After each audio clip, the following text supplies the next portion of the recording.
আসসালামু আলাইকুম প্রিয় দর্শক, সবাই কেমন আছেন? চলে আসলাম 8ই এপ্রিল রোজ মঙ্গলবার 2025-এর খুবই গুরুত্বপূর্ণ আবহাওয়ার খবর নিয়ে। অবশেষে বিদায় নিতে চলেছে তীব্র তাপপ্রবাহ। দেশের দিকে আসতে চলেছে শক্তিশালী কালবৈশাখী ঝড়, যা বয়ে যেতে পারে ঘন্টায় 60 থেকে 80 কিলোমিটার বেগে। নদী সংলগ্ন এলাকাগুলোতে জারি হতে পারে তীব্র ভয়াবহ সতর্কবার্তা। এছাড়াও দেশের বিভিন্ন অঞ্চল জুড়ে ভয়াবহ শিলাবৃষ্টিরও সতর্কতা জারি করেছে বাংলাদেশ আবহাওয়া অধিদপ্তর। তো প্রিয় দর্শক, রাজধানী ঢাকা বিভাগ থেকে শুরু করে খুলনা, বরিশাল, চট্টগ্রাম, সিলেট, ময়মনসিংহ, রংপুর ও রাজশাহী বিভাগের পাশাপাশি এদিকে ভারতের কলকাতা থেকে শুরু করে অসম, মেঘালয় রাজ্যের এবং ত্রিপুরা রাজ্যের কোন কোন জেলাগুলোতে আবহাওয়া পরিস্থিতি কেমন থাকতে পারে এ বিষয়ে কি জানা যাচ্ছে ইউরোপিয়ান আবহাওয়ার পূর্বাভাস মডেল এবং আবহাওয়াবিদদের কাছ থেকে জানিয়ে দেব। শেষ পর্যন্ত দেখার অনুরোধ। ভিডিওটি ভালো লাগলে লাইকে ক্লিক করবেন।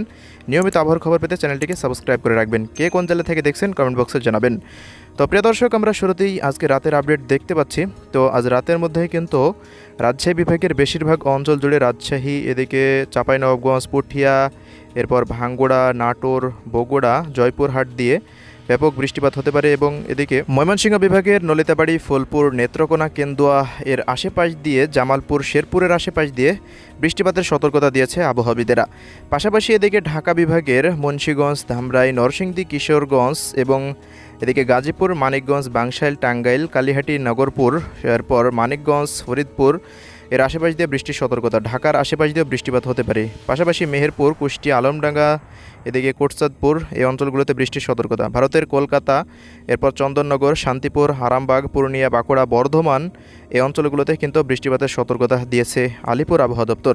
পাশাপাশি এদিকে দেখুন, আলিপুরদুয়ার, কোচবিহার থেকে শুরু করে দার্জিলিং, শিলিগুড়ি, জলপাইগুড়ি, এরপর এদিকে অসম, মেঘালয় থেকে শুরু করে শিলং, শিলচর, এরপর ত্রিপুরা, আইজল এই অঞ্চলগুলোতে বৃষ্টিপাতের সতর্কতা।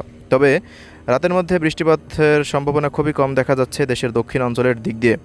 তবে চট্টগ্রাম বিভাগের আকাশ কিছুটা মেঘলা থেকে মেঘাচ্ছন্ন থাকতে পারে বিকেলের পর থেকে, এমনটাই দেখা যাচ্ছে। তবে প্রিয় দর্শক, আগামীকালের আপডেটে যদি দেখতে পাই আমরা, দেখুন মঙ্গলবার দেশের অধিকাংশ জেলার আকাশ কিন্তু মেঘলা থেকে মেঘাচ্ছন্ন থাকতে পারে সকাল 10টার মধ্যে। খুলনা থেকে শুরু করে, বরিশাল থেকে শুরু করে এদিকে চট্টগ্রাম, ঢাকা, সিলেট থেকে শুরু করে রংপুর, রাজশাহীর অধিকাংশ জেলার আকাশ কিন্তু অস্থায়ীভাবে আংশিক মেঘলা থেকে মেঘাচ্ছন্ন থাকতে পারে, যা প্রায় 50 থেকে 60% আশেপাশে কিন্তু মেঘলা হতে পারে আকাশ। তবে প্রিয় দর্শক, বেলা বৃদ্ধি পাওয়ার পরপর কিন্তু আমরা দেখতে পাচ্ছি শেষ বিকেলের পর মূলত কালবৈশাখী ঝড় কিন্তু বিকালের দিকেই তৈরি হয়। তো বিকেলের পর পশ্চিমবঙ্গের দিক থেকে কিন্তু ব্যাপক বজ্রবাহী মেঘ তৈরি হতে পারে, এমনটাই পূর্বাভাস আবহাওয়াবিদদের। তো শক্তিশালী মেঘ যদি তৈরি হয় সিলেট বিভাগের দিক দিয়ে কিন্তু দেশের মধ্যে প্রবেশ করতে পারে। সিলেট, মৌলভীবাজার, সুনামগঞ্জ, হবিগঞ্জ এই সমস্ত জেলাগুলোতে কিন্তু তীব্র শিলাবৃষ্টির সতর্কতা রয়েছে, বৃষ্টিপাতেরও কিন্তু সম্ভাবনা রয়েছে।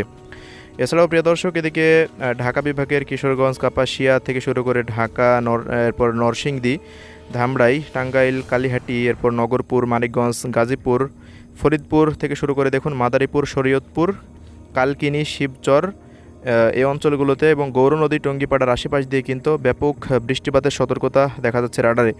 বাকি রাজশাহী, পাবনা, নাটোর, সিংড়া, এরপর সিরাজগঞ্জ থেকে শুরু করে তাড়াশ, এরপর নওগাঁ, মোহনপুর, জয়পুরহাট, নওগাঁ, জয়পুরহাট, এরপর এদিকে ঘোড়ারঘাট থেকে শুরু করে দিনাজপুর, ঠাকুরগাঁও, পঞ্চগড়, নীলফামারী, লালমনিরহাট, কুড়িগ্রাম, গাইবান্ধা, চিলমারি, চররাজিপুর, বাহাদুরবাদের আশেপাশ দিয়ে ব্যাপক ঝড় বৃষ্টির সম্ভাবনার কথা কিন্তু এই মুহূর্তে রাডারে আমরা দেখতে পাচ্ছি। বাকি ভারতের আলিপুরদুয়ার, কোচবিহার, ত্রিপুরা, আইজল এই সমস্ত অঞ্চলগুলোতে তো বৃষ্টিপাতের সম্ভাবনা দেখা যাচ্ছে 8 তারিখে রাত্রিকালীন সময়ে। তবে দিনের মধ্যে সারা দেশে তেমন কিন্তু কোনো বৃষ্টিপাতের সম্ভাবনা কিন্তু থাকবে না মঙ্গলবারের দিন। দেখুন এদিকে কলকাতা, শান্তিপুর, আরামবাগ, কাটুয়া, পূর্ণিয়া, বাঁকুড়া, বর্ধমান, হলদিবাড়ি এই সমস্ত অঞ্চলগুলো, এদিকে খড়গপুর, চন্দননগর, আরামবাগের আশেপাশ দিয়ে বৃষ্টিপাতের কিন্তু সম্ভাবনা দেখা যাচ্ছে রাত্রিকালীন সময়ে মঙ্গলবারের রাতে। পাশাপাশি প্রিয় দর্শক, আমরা খুলনার আশেপাশ দিয়েও কিন্তু বৃষ্টিপাত লক্ষ্য করতে পারছি। তো এদিকে চট্টগ্রাম বিভাগেরও দু এক অঞ্চলে বৃষ্টিপাত থাকতে পারে। দীঘিনালা, লংগদু, এরপর ফটিকছড়ি, রাঙ্গামাটি, রাজস্থলী, বিলাইছড়ি, মহেশখালী, কক্সবাজারের আশেপাশ দিয়ে, ঢাকার আশেপাশ দিয়ে আকাশ দেখুন 9-10 তারিখ থেকে কিন্তু ব্যাপক মেঘলা থেকে মেঘাচ্ছন্ন হয়ে যেতে পারে। নিম্নচাপের মেঘ প্রবেশ করলে দেশের মধ্যে ব্যাপক ঝড় বৃষ্টি কিন্তু শুরু হয়ে যাওয়ার সম্ভাবনা রয়েছে। তো বরিশাল বিভাগের দিক দিয়েও দেখুন মঠবাড়িয়া, মির্জাগঞ্জ, কলাপাড়া, লালমোহন, বুরহানুদ্দিন, চরফ্যাশন, হাতিয়া, পিরোজপুরের আশেপাশ দিয়ে, ঝালকাঠির আশেপাশ দিয়ে আকাশ মেঘলা থাকবে। কুষ্টিয়া থেকে শুরু করে একেবারে সুন্দরবন অঞ্চল পর্যন্ত খুলনা বিভাগের জেলাগুলির আকাশ মেঘলা থেকে মেঘাচ্ছন্ন থাকতে পারে। বিভিন্ন অঞ্চলে হালকা থেকে মাঝারি ধরনের বৃষ্টিপাত হতে পারে। তাপপ্রবাহ কমে আসবে 10 তারিখের পর থেকে। এরপর থেকে লাগাতার ঝড় বৃষ্টি কিন্তু আমরা দেখতে পাচ্ছি। তো প্রিয় দর্শক, এবার এক নজরে দেখে নেব আগামী কয়েকদিনের সর্বশেষ কি দেখা যাচ্ছে ইউরোপিয়ান আবহাওয়ার পূর্বাভাস মডেলের রাডারের বৃষ্টিপাতের আপডেট। তো দেখুন, প্রায় দেশের 8 বিভাগের 64 জেলাতেই হালকা থেকে মাঝারি ধরনের বৃষ্টিপাত হতে পারে। রংপুর বিভাগেরও বিভিন্ন অঞ্চল জুড়ে দেখুন ভারী বৃষ্টিপাতের সতর্কতা থাকছে। তো আজকের ভিডিও এতটুকুই, পরবর্তী আপডেট আবার দেখা হবে। ততক্ষণ সবাই ভালো থাকবেন, আল্লাহ হাফেজ।